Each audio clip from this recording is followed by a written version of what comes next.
సంవత్సరాల తరబడి ఎన్ని మందులు వాడినా మీ మోకాల నొప్పులు తగ్గట్లేదా? ప్రాణ పెయిన్ క్లినిక్ లో అత్యాధునిక చికిత్స.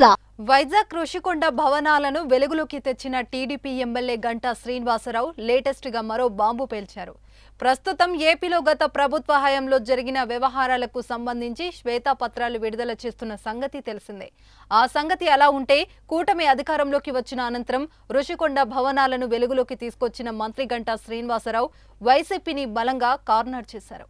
ఈ సమయంలో మరో బాంబు పేల్చారు. త్వరలో విశాఖ ఫైల్స్ పేరుతో ఓ సిరీస్ విడుదల చేస్తామని అన్నారు. విశాఖలో జరిగిన భూదందాలన్నిటినీ అందులో పొందుపరుస్తామని గంటా శ్రీనివాస్ తెలిపారు.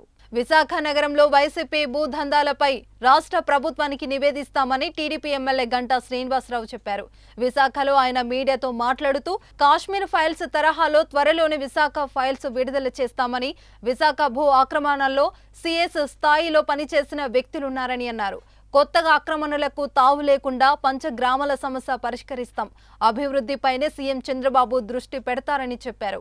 అవకాశం వచ్చినప్పుడల్లా వైసీపీని టార్గెట్ చేస్తూ నిత్యం వార్తల్లో నిలుస్తున్నారు గంటా శ్రీనివాసరావు. ప్రధానంగా ఆ మధ్య ఋషికొండ భవనాల వద్దకు తనతో పాటు మీడియాను తీసుకెళ్లి హడావిడి చేశారు. ఆయన వెళ్లిన తర్వాతే ఆ భవనాల లోపల ఏముంది, ఎలా ఉంది అనే విషయాలు వెలుగులోకి వచ్చాయి. ఆ తర్వాతే అక్కడున్న విలాసవంతమైన బాత్రూంలు, బాత్టబ్లు, ఇతర విలువైన ఫర్నిచర్ పై నేషనల్ మీడియాలో సైతం పెద్ద చర్చ జరిగింది.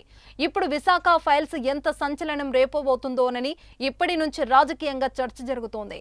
సుమన్ టీవీలో మీ పర్సనల్ అండ్ బిజినెస్ ప్రమోషన్స్ కోసం కింది నెంబర్కి కాంటాక్ట్ చేయండి.